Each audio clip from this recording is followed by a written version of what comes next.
Hariom student standard 8 subject છે English 1 એમાં unit 4 માં આપણે જોઈએ એક્ટિવિટી 11 ઓકે ગઈ વખતે પેલું ચીમ્પુ અને ડીકી વાળી એક્ટિવિટી 10 હતી ઓકે એ આપણે જોઈ ગયા હતા હવે એક્ટિવિટી 11 અને એની સામે બે નાના પેલું જોક આપ્યા છે ઓકે એક્ટિવિટી 11 માં લેટ્સ લાફ ઓકે એક નાનો સંવાદ છે એ જોઈ લઈએ ધેર ઇઝ મિસ્ટર વાઇકિંગ એક મિસ્ટર હતા એનું નામ શું હતું Viking okay he always ask question to everyone always એટલે હંમેશા એ હંમેશા શું કરતા હતા દરેકને પ્રશ્નો પૂછતા હતા ઓકે ઓલ આર સેડ એટલે બધા કેવા થઈ જતા હતા ઉદાસ થઈ જતા હતા વગર કારણના ફાલતુ ક્વેશ્ચન કરે તો કોઈ પણ કંટાળો આવે ઓકે they are bored તેઓ કંટાળી જતા હતા whenever Mr. Viking comes they run away from there બરાબર એટલે જ્યારે મિસ્ટર વાઇકિંગ આવતા હતા તો બધા શું કરતા હતા રન અવે એટલે ત્યાંથી ભાગી જતા હતા ઓકે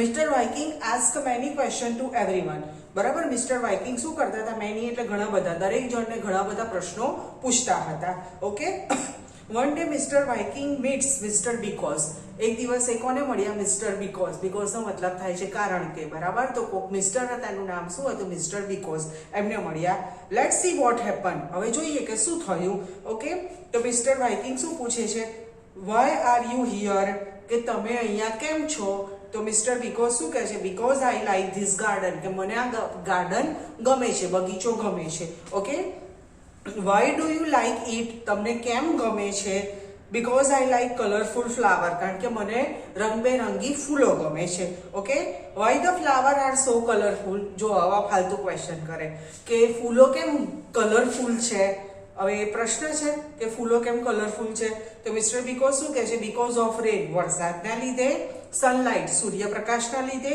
સોઇલ એટલે જમીન બરાબર જમીનની અંદર જે બધું ફ્લાવર ને પ્લાન્ટ ઊભું કરે ને એ અને વોટર પાણી બરાબર okay rain sunlight soil and water okay why don't I know this કે હું આ બધું કેમ નથી જાણતો ઓકે તો મિસ્ટર બીકોઝ શું કહે છે બીકોઝ ઓફ યોર ક્વેશ્ચન કારણ કે તમારા પ્રશ્નોના લીધે ફાલતુ ક્વેશ્ચન કરે એના લીધે એને બીજું કોઈ નોલેજ હતું નહીં okay why do I ask a question હું તમને પ્રશ્ન કેમ પૂછું છું because you don't know the answer કારણ કે તમને જવાબ નથી આવડતો એટલે તમે પ્રશ્ન જ પૂછ્યા કરો છો મિસ્ટર બીકોઝ એને ટપેવા હતા બરાબર જે બી પૂછે એનો ડાયરેક્ટ સામે આન્સર આપતા હતા ઓકે તો મિસ્ટર વાઇકિંગ શું કહે છે no I know oops I forgot to ask question why બરાબર હવે મારે શું પ્રશ્ન પૂછવો છે હું ભૂલી ગયો શેરને માથે સવા શેર મળે એના જેવું થયું છે બરાબર એણે જેટલા બી પ્રશ્ન પૂછ્યા મિસ્ટર બીકોઝે બધાના આન્સર આપ્યા એટલે પેલો પ્રશ્ન પૂછવાનું જ ભૂલી ગયો બરાબર તો મિસ્ટર બીકોઝ શું કહે છે કે because I can give every answer to your question કારણ કે હું તમારા બધા જ પ્રશ્નોનો જવાબ આપી શકું છું એટલે ઓકે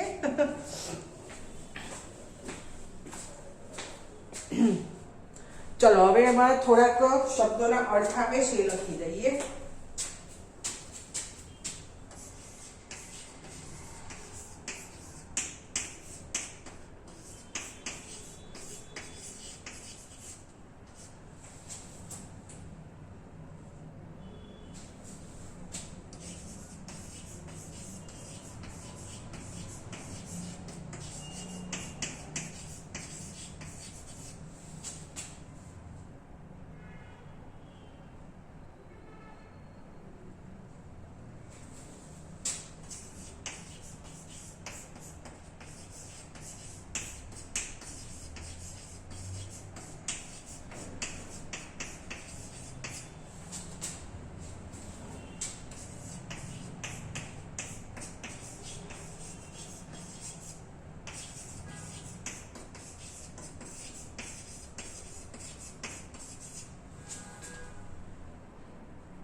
જુઓ હવે સામે બે ચોક આપ્યા છે પેજ નંબર 51 ઉપર આંટ 1 કીડી 1 શું કહે છે ઓ યુ આર ઇન હરી બરાબર કે તું ઉતાવળમાં છે ઝડપમાં છે વેર આર યુ ગોઈંગ, તો ક્યાં જઈ રહી છે? તો આન્ટ ટુ, બીજી કીડી શું કહે છે? I am going to the hospital, હું હોસ્પિટલ જઈ રહી છું. વાય, કેમ? An elephant met with an accident, એક હાથીને એક્સિડન્ટ થયો છે. And I am going to give him my blood, અને હું એને મારું બ્લડ આપવા જઈ રહી છું. બરાબર, આ તો આપણો બહુ જૂનો જોક હતો કે હાથીને એક્સિડન્ટ થયો અને કીડી એને બ્લડ આપવા જઈ રહી છે. ઓકે, ચલો. જેકોબ શું કહે છે? I have lost my dog, કે મારો કૂતરો ખોવાઈ ગયો છે. તો વોલ્ટર શું કહે છે? Why don't you give an advertisement in newspaper, કે તું ન્યૂઝપેપરમાં એટલે સમાચાર પત્રમાં એડવર્ટાઇઝમેન્ટ કે જાહેરાત કેમ નથી છપાવતો? તો જેકોબ શું કહે છે? ડોન્ટ બી સિલી, મૂર્ખ જેવી વાત ના કર. ઇટ કેન નોટ રીડ, બરાબર, કે એ વાંચી નથી શકતું, કૂતરું વાંચી શકતું નથી. બરાબર, આવા બે જોક છે. ઓકે, ચલો, એમાંથી એક બે ક્વેશ્ચન નીકળે છે, આપણે લખી દઈએ, પછી નવો યુનિટ સ્ટાર્ટ કરીએ. સોરી, ક્વેશ્ચન શું? શબ્દોના અર્થ.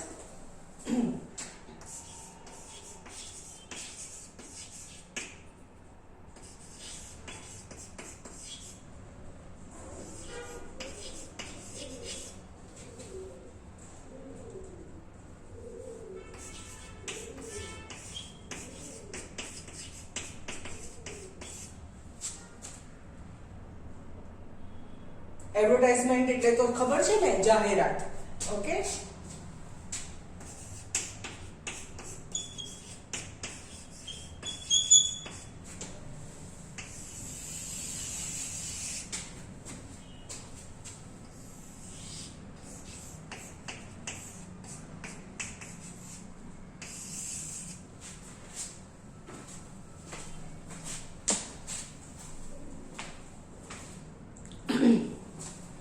જો હવે નીચે હેલ્પલાઇન છે, બરાબર, એ તો તમારે કશું કરવાનું નથી. હવે નવો યુનિટ જોઈએ, યુનિટ 5.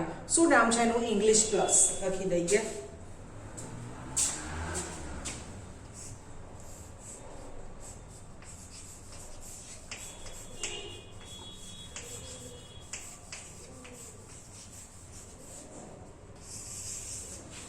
જુઓ, પેજ નંબર 52 ઉપર આપેલું છે. ઓકે, ચલો જો, activity 1, work in pair, take a role, enact this dialogue. Okay, ચલો. Isha want to make finger puppets. ઈશાને ફિંગર પપેટ એટલે આંગળીઓની, પપેટ એટલે કઠપૂતળીઓ, આંગળીઓની કઠપૂતળીઓ બનાવવાની હતી. બરાબર, એવું કશું કશે ને. શી નીડ સમ મટીરિયલ્સ, તેને કેટલીક સામગ્રી જોઈતી હતી. She is at the stationery shop, તે સ્ટેશનરીની દુકાને હતી. ઓકે, શોપકીપર, દુકાનવાળો શું પૂછે છે? વોટ ડુ યુ વોન્ટ, કે તારે શું જોઈએ છે? તો ઈશા શું કહે છે? I want card paper. બરાબર, કાર્ડ પેપર જોઈએ છે. Colour pencil and pair of scissor, pair એટલે જોડીમાં અને સીઝર એટલે કાતર. બરાબર, and glue bottle, glue bottle એટલે શું થાય? ગુંદરની શીશી. આટલું જોઈએ છે. તો શોપકીપર શું કહે છે? How many card paper do you want, કે તારે કાર્ડ પેપર કેટલા જોઈએ છે? તો શું કહે છે? 2, 2 જોઈએ છે. How many colour pencil do you want, કેટલી જોઈએ છે? તો કે 3, બ્લેક, રેડ અને યલો, 3 કલરની એને પેન્સિલ જોઈએ છે. ઓકે, તો શોપકીપર એને આપે છે હિયર ધે આર, બરાબર, કે અહીંયા તે છે. And also a glue bottle, અને ગ્લુ બોટલ એટલે ગુંદરની શીશી પણ આપો. ઓકે, તો એમાં પૂછે છે 50 ml ઓર 100 ml બોટલ. બરાબર, જુદી જુદી સાઇઝની આવતી હોય તો કઈ સાઇઝની જોઈએ છે? તો ઈશા કહે છે 50 ml. Okay, fine, here is it, take it, લઈ લે એને. Okay, uncle how much is the bill? મેં તમને વારંવાર કીધું હતું કે જે કાઉન્ટેબલ થિંગ હોય એના માટે આવે હાઉ મેની, અને અનકાઉન્ટેબલ હોય એના માટે આવે હાઉ મચ. પણ એક જ વસ્તુ એવી છે, મની, જે આપણે કાઉન્ટ કરી શકીએ તો પણ શેમાં લખવાનું? હાઉ મચથી. બરાબર, તો ઈશા પૂછે છે કે કેટલું બિલ થયું? બિલ શેમાં હોય? રૂપિયામાં હોય. એ કાઉન્ટેબલ છે તો પણ એના માટે શું આવે? How much. બરાબર, કેટલું બિલ થયું? તો એ શું કહે છે કે 80 રૂપીસ, 80 રૂપિયા. Here is your bill. બરાબર, એને બિલ આપે છે. ઓકે, અને ઈશા કહે છે આ તમારા money, here is the money, please count the money. બરાબર, પૈસા ગણી લો. થેન્ક યુ, આભાર. ઓકે, ચલો થોડુંક લખી દઈએ શબ્દોના અર્થ.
એક્ટિવિટી જો work in pair, read this details, frame question and answer. Pencil, box અને 10. તો કે how many pencils are there in the box, કે બોક્સમાં કેટલી પેન્સિલ છે, તો શું થશે 10. હવે આમાં બી એવું છે જે કાઉન્ટ કરી શકાય તો એ ક્વેશ્ચન તમારે શેનાથી સ્ટાર્ટ કરવાનો, હાઉ મેનીથી. અને જે કાઉન્ટ ના કરી શકાય અથવા તો રૂપિયા પૈસા વાળો ક્વેશ્ચન હોય તો તમારે શેનાથી બનાવવાનો, હાઉ મચથી બનાવવાનો. ઓકે, ચલો વોટર બોટલ અને 30 ml. ઓકે, ચલો 300 ml અનકાઉન્ટેબલ છે, બરાબર. તો શું થશે, how much water is there in the bottle, બરાબર, કે બોટલમાં કેટલું પાણી છે, તો કેટલું થશે, તો કે 300 ml, બરાબર. 1-2 લખું છું, બાકી 10 છે તો બધા લખવા પોસિબલ નથી. ઓકે, બાકીના બધા હું રીડ કરીને બતાવીશ. ઓકે,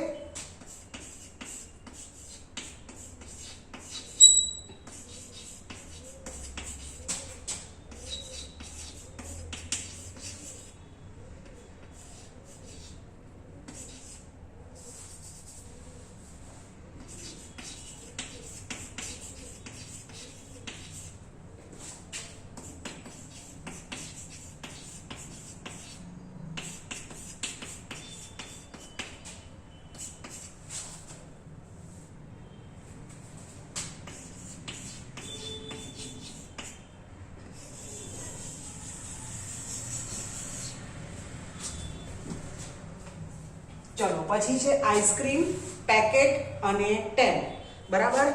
આઈસ્ક્રીમ અનકાઉન્ટેબલ થિંગ છે, પણ આઈસ્ક્રીમના પેકેટની વાત થાય છે. પેકેટની અંદર કેટલો આઈસ્ક્રીમ છે એવું પૂછવું હોય તો હાઉ મચથી સ્ટાર્ટ થાય, પણ અહીંયા આઈસ્ક્રીમના પેકેટ કેટલા છે તમારે એવું પૂછવું છે. 10 પેકેટની વાત થાય છે ને, એ કાઉન્ટેબલ થિંગ છે, તો શું થશે, how many packets, sorry, how many ice cream are there in the packet, બરાબર. તો શું થશે, તો કે 10, બરાબર. 10 આઈસ્ક્રીમના શું છે, પેકેટ છે. Okay,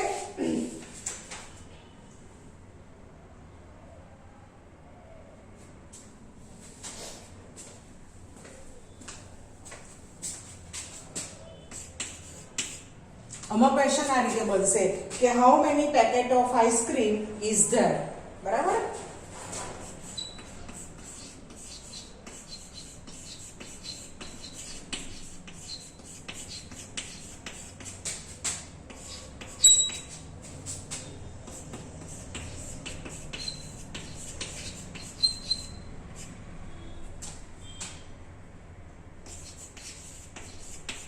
are there, is there નહીં, આર ધેર, બરાબર. તો કેટલા પેકેટ છે, 10 પેકેટ છે. ઓકે, ચલો પછી છે ડેઝ, યર અને 365. ઓકે, પછી ટી પેકેટ 500 ગ્રામ અને રૂપીસ કેટલું છે એનું, 250 એ લખેલું છે. જો how much T is there in the packet, તો 500 ગ્રામ, કે પેકેટમાં કેટલી ચા છે, તો કે 500 ગ્રામ છે. અને how much is for this packet, તો આ પેકેટની કિંમત કેટલી છે, તો શું થશે, 250, 250 રૂપિયા. ઓકે, પછી છે સોપ બાર પેકેટ 4 અને 36, એ રીતે છે. શેમ્પૂ સેટેટ અને 3, બરાબર. પછી 8 GB પ્રાઇસ અને 300. હવે પ્રાઇસ છે એટલે હાઉ મચથી ક્વેશ્ચન થશે. પછી છે વીટ એટલે ઘઉં, સેક એટલે કોથળો, બરાબર. આપણે તેનાલી રમણવાળા ચેપ્ટરમાં આવતું હતું, સેક એટલે કોથળો, બરાબર. 100 kg અને એનું પ્રાઇસ કેટલી છે, તો કે 2400, બરાબર, 2400 રૂપિયા. પછી આઈપોડ મેમરી અને 4 GB, આ અનકાઉન્ટેબલ થિંગ છે એટલે હાઉ મચથી સ્ટાર્ટ થશે, બરાબર. તો એ રીતે ક્વેશ્ચન બનાવી અને તમે લોકો કમ્પ્લીટ કરી દેજો. હવે જુઓ સી, રીડ ધીસ એડવર્ટાઇઝમેન્ટ.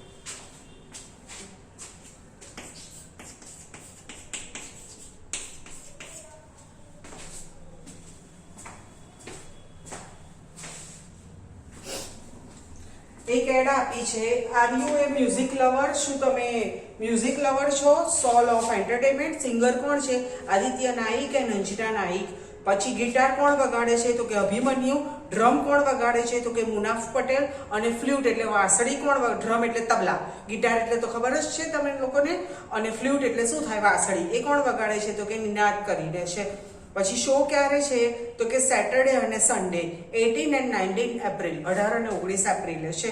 અને એનો ટાઈમ લખ્યો છે 10 AM એટલે સવારના 10 વાગે, 2 PM એટલે બપોરના 2 વાગે, અને 8 PM એટલે રાતના 8 વાગે. ઓકે, ચલો એના ઉપરથી ક્વેશ્ચન છે. On which day can you go for the music concert? બરાબર કે તમે મ્યુઝિક માટે ક્યારે જશો? ઓકે, તો કયા વારે જવાનું છે? તો કે સેટરડે અને સન્ડે. ઓકે, તો શું લખીશું કે we can go for a music on Saturday on Sunday. Okay,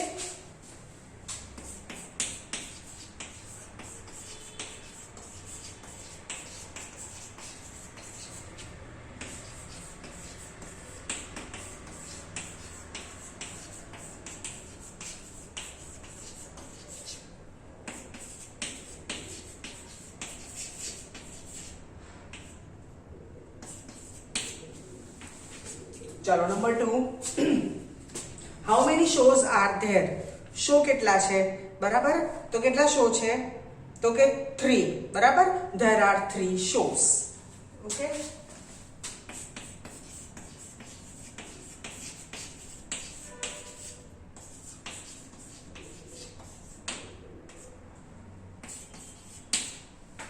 next number 3. How much will your mother pay for the music concert? બરાબર, તમારી મમ્મી તમને મ્યુઝિક માટે કેટલા રૂપિયા આપશે? ઓકે, જો નીચે લખેલું છે એડલ્ટ પર્સન હોય તો 250 અને સ્ટુડન્ટ હોય તો 120. એડલ્ટ ધેટ મીન્સ કે 18 વર્ષથી ઉપરના હોય તો એ લોકોની ટિકિટ હતી 250 રૂપિયા, અને તમે લોકો સ્ટુડન્ટમાં આવો તો તમારી મમ્મી તમને કેટલા આપશે? 120. બરાબર, આ તમારા માટે છે, એવું તમારે સમજીને કરવાનું. બરાબર, તો શું થશે? My mother give me 120 rupees. Okay, will છે.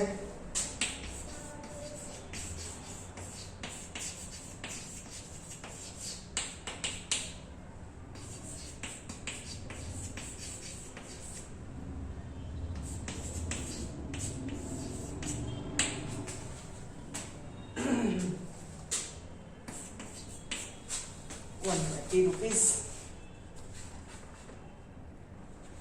ચલો નેક્સ્ટ છે how much will A class 8 student pay for the show? Okay, અહીંયા સ્ટુડન્ટનું અલગ છે.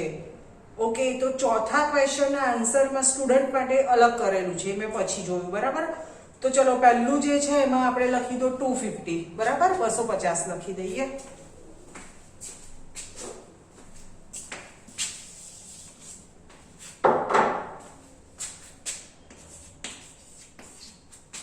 બરાબર, અને 8th સ્ટાન્ડર્ડના સ્ટુડન્ટ માટે કેટલું થશે? 120. બરાબર,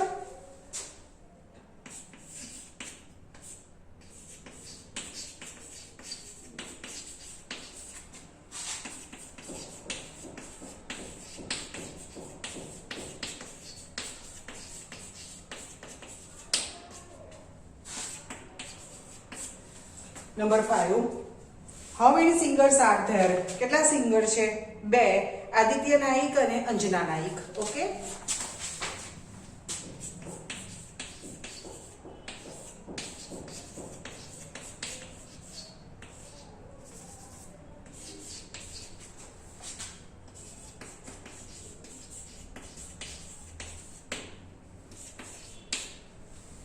નેક્સ્ટ નંબર 6.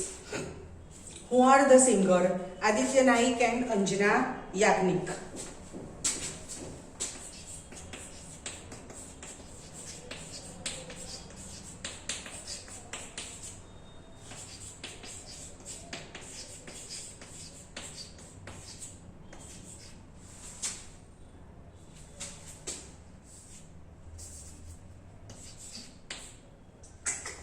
Sorry.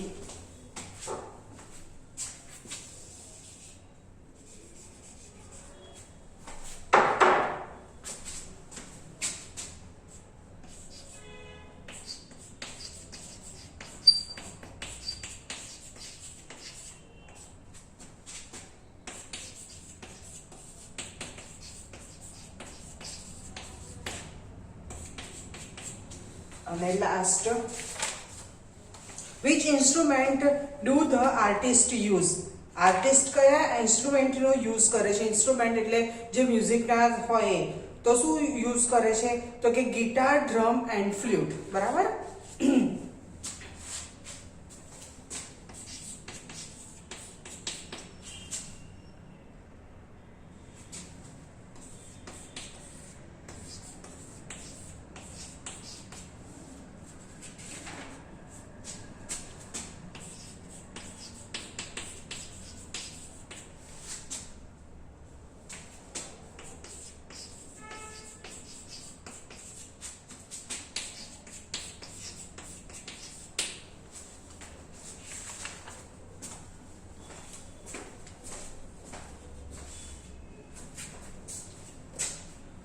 સ્ટુડન્ટ, તો આજે આપણે યુનિટ 4 માં એક્ટિવિટી 11 મિસ્ટર વાઇકિંગ અને મિસ્ટર બીકોઝ વાળો જોઈ ગયા. સામે પેલું જેકોબે એનો કૂતરો ખોવાઈ જાય છે અને કીડી એન્ટ અને એલિફન્ટ વાળો છે, બે નાના જોક હતા એ જોઈ ગયા. પછી ઈશા અને શોપકીપર વચ્ચેનો જે ડાયલોગ હતો એ જોઈ ગયા. પછી નીચે ક્વેશ્ચન જોઈ ગયા. ફરીથી કહું છું, અનકાઉન્ટેબલ થિંક માટે હાઉ મચ થી ક્વેશ્ચન સ્ટાર્ટ કરવાનો. ખાલી રૂપીસ પૈસા જે આપણે કાઉન્ટ કરી શકીએ તો પણ હાઉ મચ થી સ્ટાર્ટ કરવાનો, અને કાઉન્ટેબલ થિંક માટે હાઉ મેની થી સ્ટાર્ટ કરવાનો. ઓકે, અને પછી પેલી મ્યુઝિકની એડ આપી છે આ, બરાબર, પેજ નંબર 53 ઉપર. તો એના ક્વેશ્ચનના સાથે સાથ આન્સર મેં તમને લોકોને લખીને કમ્પ્લીટ કર્યા. હવે નીચે છે activity 2, read and enjoy a dialogue with a dialogue. બરાબર, ડાયલોગમાં ડાયલોગ. બરાબર, ઘણું મોટું ચેપ્ટર છે ધનુષ અને રાઘવ આર બેસ્ટ ફ્રેન્ડ વાળું. બરાબર, આપણે નેક્સ્ટ વિડીયોમાં જોઈશું. ઓકે.